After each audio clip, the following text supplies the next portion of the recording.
but I'm just going to say you want to have as much information about the person in your mind before you make the call, so you know who you're dealing with. And in this contact database, there's a lot of little things that you can use. So first thing we'll do is let's just start by going red season interest. It's going to pull up those contacts, and you can view them over here, records per page. I can put it at 50 records per page, however you want to do it.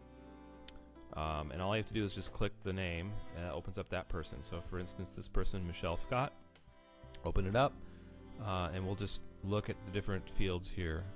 If you see over on the left here, it says best time to call.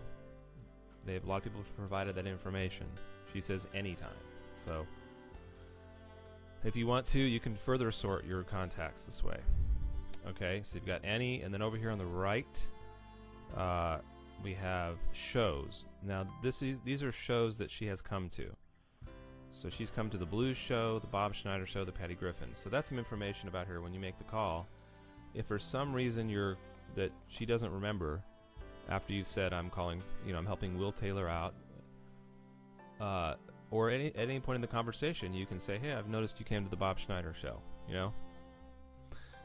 See what I'm saying? So that's some information there on the right you can use to make more conversation, or make it have a rapport with them, rather than just being a blank person that you know nothing about. So and then you can see right there it says contact grouping red, so it's doing its thing. It's bringing up the right contacts. Let's see what else. Okay, down at the bottom under description it says seasoned subscriber, so that means that she's been a seasoned subscriber in the past. You could use that. You could say, well, I've seen you've subscribed to Strings Attached in the past. So once again, the script that you have online, which I'll pull up over here, is just a guideline. Do you have a question?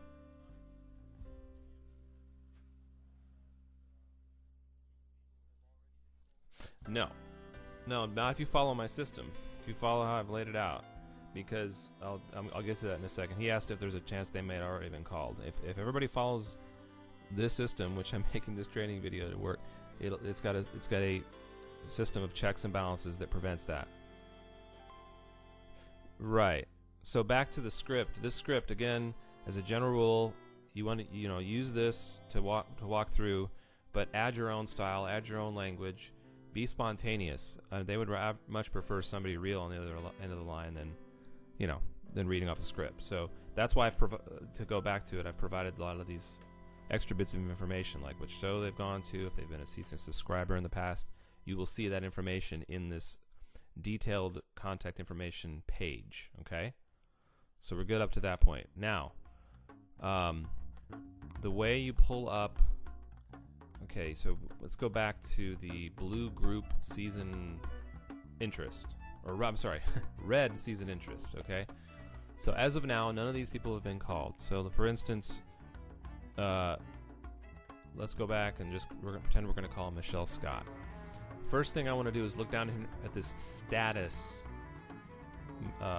field. Okay, it's very important that if you actually get a hold of the person, okay, number one, that you try to get something out of the call, okay, and number two, that you change this status deal, because that's what's going to prevent a call from somebody calling the same person twice. Okay, cool. If you don't, okay, so number one, if you get a hold of the person, no matter what, change the status field. And over here, this little edit thing comes up. Okay, see that little edit button? I'm going to click that, and then it gives you the choices. So if I got a hold of the person, you pick one of these 4 choices, right? 1, 2, 3, 4. Now, if they want to call back, you click call back. So that way, next day or two, if I want to go to my callbacks, I can pull them up all in one batch.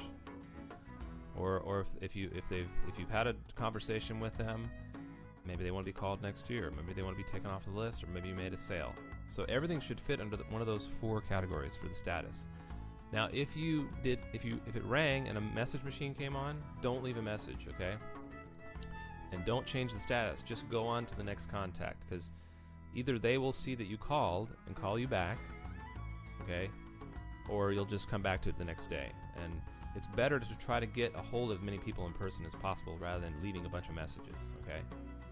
At least that's what I've found, and the people I've hired in the past, they've had the best success that way. It's just okay. Makes sense.